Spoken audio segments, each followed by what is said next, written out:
Good morning and welcome to 13 Sunrise. We have a lot to get to on this Sunday morning after a line of severe storms rolled through overnight that actually produced several tornado warnings across central Indiana. Lindsay's going to have more on that in just a moment.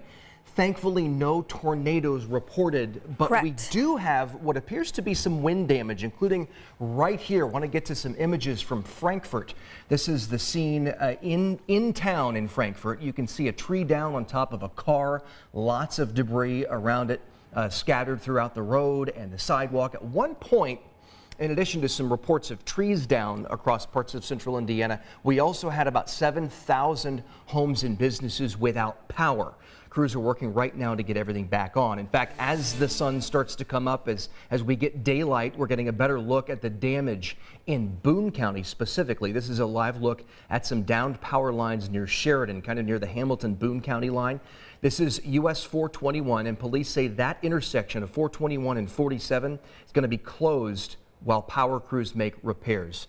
And right now, we know thousands are still without power as crews work to get everything back on. So if you are getting ready to head out this morning, especially kind of between Indianapolis and Kokomo, Lindsay, check your route, be extra cautious of storm damage, including downed power lines. That's kind of where we saw the brunt of the storm damage based on the calls that we made overnight. Yeah, we know that that section of 421 is going to be closed for at least the next couple of hours. The Boone County Sheriff Office just tweeting out that information. You can see why. Yeah. I mean, that's going to take some time to get everything back up and running. Those power poles essentially just toppled over on their side, and that's a good indication that we had some straight line wind damage. If it was tornado rotation, we would see them kind of falling in different directions. Okay. So since they're all kind of laying over on their side, that's good indication that we certainly had some of that straight line wind damage. And the good news is, as we are all waking up this morning, that severe threat has come to an end for at least this morning, this afternoon. But we've got another round that's going to be possible as we get into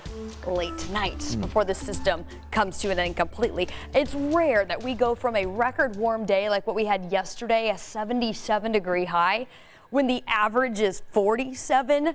That's not normal. So we have an often rocky transition back to normal, which is exactly why we saw those storms last night. And until the system is all out of here late tonight, we're going to have that next round coming through as well. As far as what's out there right now, it has been pretty quiet since this initial line moved through during the overnight. And at this point, all local watches warnings have been expired. In fact, we're really not even seeing much on the radar at this point. We'll put this into a live view here just under 7 o'clock this morning. A few scattered showers now moving toward Bloomington, but that's about it as we get our day started. All of this associated with this cold front that is slowly going to track through the state today. It's pretty much stalled out right here in the central part of the state right now. You can see that blue coloring indicating where that much cooler air is starting to move in from. We're still at 63 here in Indy right now, 66 in Shelbyville, but 51 up in Lafayette.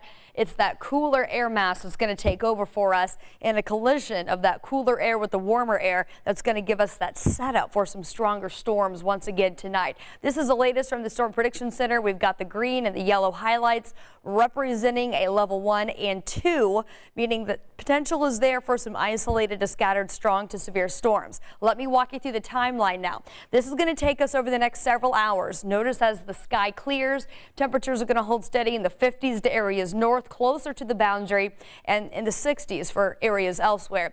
Now, as this next line returns, after about 10 p.m., we'll see some scattered storms first developing, and then this becomes very widespread by about 1 o'clock in the morning throughout the metro and especially the southern half of the state. That's where we're watching for that potential of the scattered strong to severe storms overnight. We're going to talk more about this, potential threats, and the timeline as we get into your full forecast.